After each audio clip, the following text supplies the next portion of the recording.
All right, so get ready, because today we are going way beyond your, typical basic horoscope. Yeah. We're diving deep into the nakshatras, Vedic astrology. Yeah. This system is ancient, like way older than the, typical 12 signs everyone thinks about with the zodiac. It is really fascinating how these nakshatras, which, means night area or night zone, actually map onto real star constellations. Really? Yeah. So they divide the sky based on the moon's 27-day cycle. So wait, are you saying like I could go outside and look up and see my nakshatra? Yes. That's so cool. Yeah, it's tangible. It's not just some random, made-up thing, Right. reading it online. Yeah, it's a real thing. Exactly. It's Way cooler. And each of these 27 nakshatras offers a much deeper understanding of our minds and our personalities compared to just using the sun sign. Okay, I am intrigued. So tell me, how does this whole nakshatra thing actually work? Well, imagine the zodiac as a circle divided into 27 segments, and each segment is a nakshatra. Each nakshatra covers about 13 degrees and 20 minutes 13 degrees and 20 minutes. of the zodiac. Okay, so that's a little bit technical for me. I don't know. Sure. Is there like a way to think about it more conceptually? Yeah, so each nakshatra is divided into 4 parts called padas, Okay. and each pada covers about 3 degrees and 20 minutes of the zodiac. Okay. These padas are like mini building blocks within each nakshatra. Okay, so interesting. Yeah. What is the significance of these padas? Why are they so important? Well, they're really interesting because they connect to the concept of parents. One pada is considered to represent 14th of the mother and 19th of the father. Wait, 14th of the mother and 19th of the father. Yes. What does that even mean in the context of nakshatras? So it's a metaphorical way of understanding the influences that shape us. Okay. In astrology, the 4th house represents the mother, and a pada aligns perfectly with 14th of a zodiac sign. Okay. The 9th house represents the father, and again, a pada corresponds to 19th of a zodiac sign. So it's like these padas, which are like these building blocks of our nakshatra, are carrying this essence of both, like a mother and father influence. Precisely. Okay. And get this, when you multiply the 27 nakshatras by their 4 padas, you get 108, which is a sacred number in Vedic traditions. 108. Yes. I've heard that number before, but I can't quite place it. It's often associated with spiritual completion, and it even has connections to the human body. Yeah. For example, there are 108 pressure points in the body, and some say there are 108 energy lines converging to form the heart chakra. Wow. Yeah. So these nakshatras and their padas, they're not just like random divisions of the sky. Right. They're like this, almost like a cosmic blueprint connecting us to our parents and our energy, Right. and like maybe even something bigger. Exactly, and we're just scratching the surface here. Wow. To understand how this applies to you personally, we need to look at your moon and lagna nakshatra. Moon and Lagna nakshatras. Okay. All ears, lay it on me. What are those? So your moon nakshatra, which is also known as your janma nakshatra, is determined by the constellation the moon was in at the exact moment you were born. Oh, wow. It reveals how you interact with the world, your emotional nature, your default reactions. So it's like the astrological code for my, like, emotional operating system. A fantastic way to put it. Yeah. It's how you instinctively respond to the world around you. Okay, that makes sense. What about the Lagna nakshatra? The Lagna, also known as the ascendant, is basically your rising sign. Okay. Your Lagna nakshatra is the constellation that was rising on the eastern horizon at the time of your birth. Okay. And this one's more about your inner world, the way your mind works, how you process information. So if the moon nakshatra is like my outward personality, then the Lagna nakshatra is like the inner me, the way I think and perceive things. Precisely. Okay. Think of it like this. Imagine a beautiful woman offering you a glass of water. Okay. I'm visualizing it. Okay, your initial reaction to that offer, whether you're suspicious, delighted, or analytical, that's heavily influenced by your moon nakshatra. It's your gut instinct, your outward reaction. Right. But the way you interpret her intentions, Right. the story you create in your head about why she's offering you water, that's more connected to your Lagna nakshatra, your inner workings. Whoa, that's a really cool way to think about it. Yeah. So these two nakshatras, one external and one internal, really paint a detailed picture of who we are. Exactly. They're key pieces of the puzzle in Vedic astrology, offering a much more nuanced understanding compared to the traditional 12 signs. Okay. And there's even more to explore within this system, like the Navatara chakra, Oh, yeah. which acts as a kind of roadmap through different areas of your life. A roadmap. Okay, I definitely need to hear more about this Navatara chakra. It is fascinating. Okay. Yeah, we'll dive into that Right. more later. Sounds good. Yeah. So the Navatara chakra, Tell me about that. it can be kind of a head spinner at first, but stick with me. Okay. It gets really practical here. All right, I'm ready. Lay it on me. It's so, My mind's going to get blown. yeah. Nava means 9, and Tara means stars. Okay. So it's a 9-fold division of the nakshatras, starting from your Janma nakshatra, your moon nakshatra. So Moon Nakshatra is like the starting point, and then we count out 9 nakshatras from there. Well, not quite. It's more about dividing those 27 nakshatras into 3 groups. Okay. Each group represents a different loka or a realm of existence. Okay. Think of it as a journey from the earthly to the spiritual. Ooh, I like where this is going. Yeah. What are these 3 lokas all about? So the first 4 nakshatras, starting from your Janma nakshatra, form the earth loka. Okay. This is all about your foundations, your early life experiences, your connection to the material world. So it's like the roots of who I am, the groundwork that everything else is built upon. Exactly. Okay. Then we move on to the Bhuva loka, which covers the nakshatras 5 through 8 from your Janma nakshatra. Okay. And this realm is all about your aspirations, your goals, the challenges you face in trying to achieve them, Yeah. the figuring things out stage of life. Yeah, like venturing out into the world and testing my limits and trying to make my mark. Okay. Building on those foundational experiences from the earth loka. Gotcha. Exactly. Okay, what about the third loka? The spiritual one that you mentioned. So that's the Svarga loka. Okay. And this covers nakshatras 9 through 12. Okay. And here you connect with your higher purpose, your spiritual aspirations, your sense of connection to something bigger than yourself. Wow. Transcending the day-to-day and seeking a deeper meaning. So it's like a spiral, starting from the grounded, practical stuff Yeah, and moving towards a more spiritual understanding of who I am and what I'm here to do. you got it. That's pretty cool. Each of these 9 divisions within the Navatara chakra is also associated with a specific planet. Hold on, planets are involved in this too. This is getting really complex. It is, but think of it like this. Okay. Each planet represents a certain energy or archetype, Okay. and its presence in a particular division of your Navatara chakra Yeah. colors how you experience that area of your life. Okay, so give me an example. Sure. If, like, Mars is associated with my first nakshatra in the Navatara chakra, what would that tell me?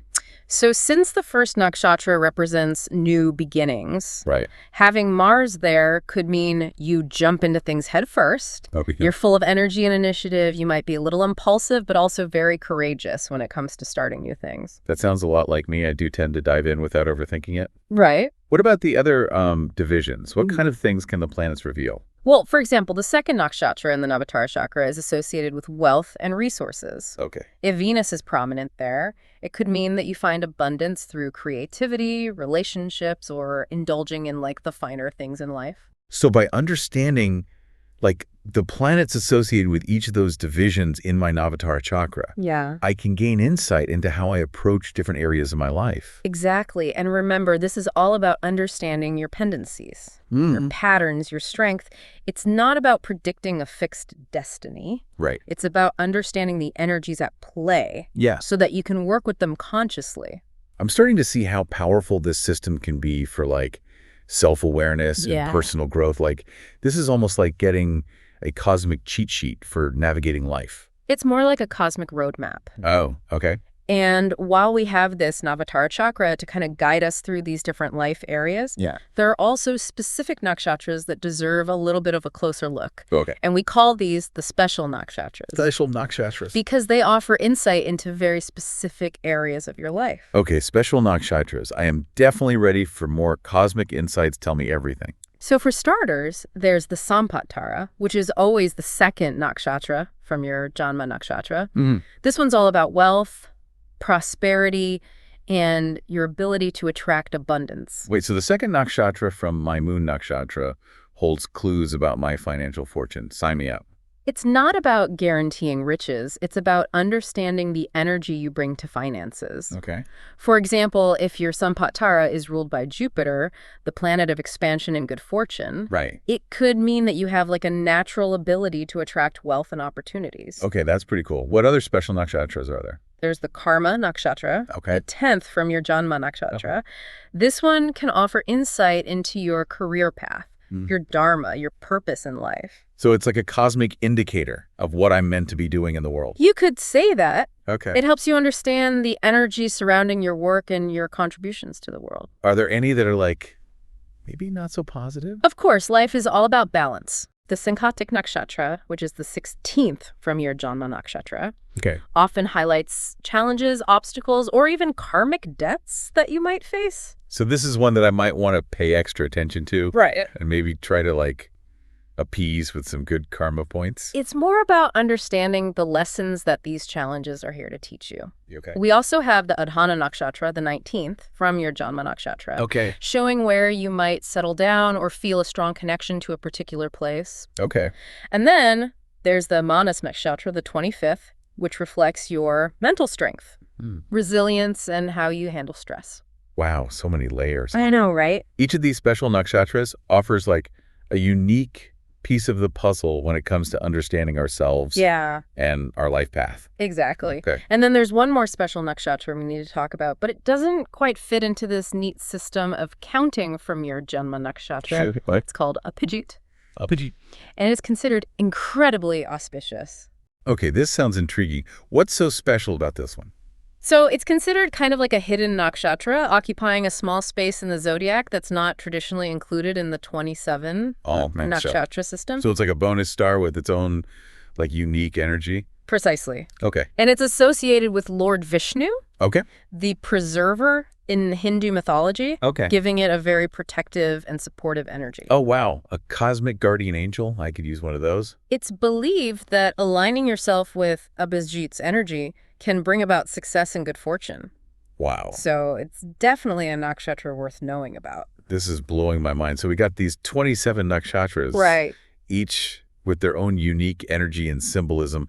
We've got this Navatar chakra showing us how those energies play out in our life. Yeah. And then we got these special nakshatras offering even more insights into our like karmic patterns and potential. Right. But wait, we haven't even talked about the role of the planets within all of this. You're absolutely right, and that's where we're headed next. The planets don't directly affect the nakshatras themselves, but they modify how that nakshatra energy is expressed, like adding different shades of color to an already vibrant tapestry. Planets modifying nakshatra energy? Okay, color me curious. Let's dive in. So we've talked a lot about nakshatras already, We have. but I'm still really curious about how the planets actually like play into all this. Yes. It sounds like they can really shake things up. They do. They absolutely can. So remember, each nakshatra has this specific energy. Right. Planets can amplify that energy. Okay. They can dim it down a bit. They can even kind of twist it in like an unexpected direction. So the planet's not like changing the nakshatra itself, Right. but it's like influencing how that nakshatra energy is expressed in our lives. Exactly. Okay, I got it. Vedic astrologers often use the word graha when they're referring to planets. Right. And it literally means Caesar. Oh, okay. So think of it like this. The planet is temporarily like grasping onto that nakshatra's energy and influencing how it shines through. Caesar. I like that word. It paints a very vivid picture in my mind. Yeah. So can you give me an example of how this might play out in real life? Sure. So let's say your moon nakshatra, which governs your emotional nature, is Rohini, which is known for its very nurturing and creative energy. Okay. If you have Jupiter, the planet of expansion and good fortune, influencing Rohini, those nurturing and creative qualities might be amplified. Okay. You might be somebody who loves to care for others, Right. express yourself artistically, and generally just like find joy in life. Okay, so what if it was a less Yeah. fortunate, let's just say, planet influencing Rohini? Right. So let's say Saturn, Right. the planet of restriction and discipline, is influencing Rohini. Yeah. Now, Saturn isn't inherently like bad, Right. but its energy can feel heavy or limiting at times. Sure. In this case, those same nurturing and creative qualities might be expressed in a more reserved or cautious way. Okay. You might be someone who feels very deeply but struggles to express those emotions openly, or someone who's incredibly artistic but struggles with self-doubt. So it's not like the planet is erasing those core energies. Right. It's just influencing like how they show up. Exactly. Okay. It's like having a beautiful song playing. Right. But the volume and the tone can change depending on what instrument's leading the melody. Ooh, I like that analogy. That's good. Yeah. It's making me realize that there's so many subtle nuances at play here. Absolutely, and that's what makes Vedic astrology so fascinating.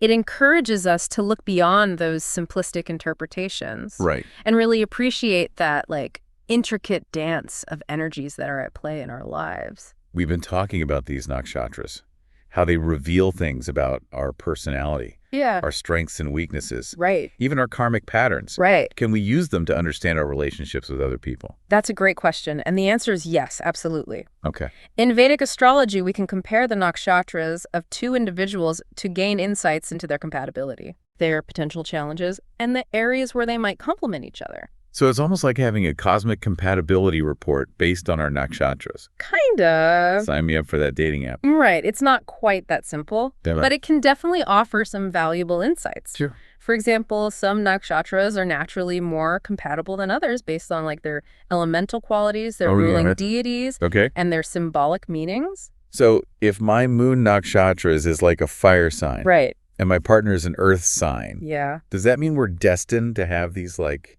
fiery clashes? Not necessarily. Fire and earth can actually complement each other quite well. Really? The fire's energy can inspire and motivate the earth, and the earth can provide stability and grounding for the fire. Oh, okay. But it is true that certain combinations might require more effort to find harmony. For example, like two very intense or independent nakshatras Yeah. might need to work on their communication and compromise Right. To avoid those power struggles. to avoid power struggles. Gotcha. Yeah. It's almost like those personality quizzes Yeah. where it's like, this is how this personality interacts with this personality. It is very similar in that it provides like a framework for understanding the dynamics at play. Right. But remember, relationships are complex and there's always other factors involved. This is fascinating. Yeah. I'm going to be looking up all my friends and family's nakshatras to see how they relate to mine. I encourage you to. It's a really fun and insightful way to deepen your understanding of the connections in your life. You know, we've been talking this whole time, and I've been thinking about how amazing it is Yeah. that these ancient seers were able to create such a detailed and complex system just from observing the stars. It's remarkable. It really is. And it speaks to the interconnectedness of everything in the universe. These ancient astrologers, they saw a reflection of the human experience in the celestial realm. And they used that wisdom to create this system for understanding ourselves and our place in this vast cosmos. And the fact that we're still using and learning from this system like thousands of years later is just mind-blowing to me. Absolutely. It's a testament to that enduring power of this ancient knowledge. Okay. So I want to leave you with this thought Okay. as we wrap up our deep dive into the world of nakshatras. Yeah. The next time you look up at the night sky, Yeah. remember that those stars are not just distant points of light. They're like celestial guides, reflecting our own inner landscape and offering us a glimpse into the vastness of the cosmos and that interconnectedness of all things. Well said. Oh. And for our listeners who are ready to explore their own nakshatras, Yeah, we'll be sure to include some resources in the show notes. great. Thank you so much for joining us on this incredible journey through the night sky. My pleasure. Thank you for having me.